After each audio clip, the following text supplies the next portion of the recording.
ஏ சண்முகவேல் நம்ம ஊரு கவிஞர்.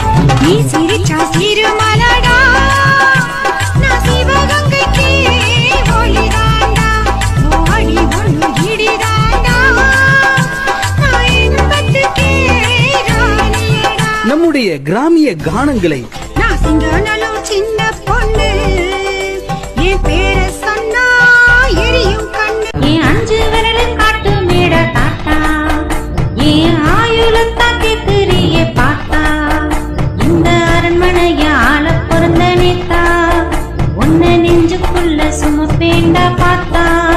சந்தனமும் குங்குமமும் கரைச்சு என் கண்ணத்துல வாரி வாரி எரைச்சு, மாமா மகன் பின்னிய பச்சை மட்டக்குள்ள வச்சங்கடி என்ன உள்ள ஒழிச்சு. பெலாக்கா உன்ன பார்த்தா மல்லாக்கா, என்ன தள்ளுறியே அண்ணாக்கா, உளுத்த கொய்யாக்கா தும்பு முளைச்ச முதலங்கா, நீ கிடைச்ச கண்ணக்கா கண்ணு வைக்கிறிய கணக்கா, பிஞ்சு பெலாக்கா பெலாக்குற நல்லதா, என்ன கொள்ளுறியே ஏனாக்கா, உளுத்த கொய்யாக்கா தும்பு முளைச்ச முதலங்கா, நீ கிடைச்ச கண்ணக்கா கண்ணு வைக்கிறிய கணக்கா. யூடியூபில் வீடியோவாக தந்து கொண்டிருக்கும் SSV பிக்சர்ஸ் சேனலை சப்ஸ்கிரைப் பண்ணுங்க. பக்கத்துல இருக்க பெல் ஐக்கான கிளிக் பண்ணிக்கோங்க. ஏன்னா நம்ம கலாச்சாரத்தை நம்ம தானே ஆதரிக்கணும்.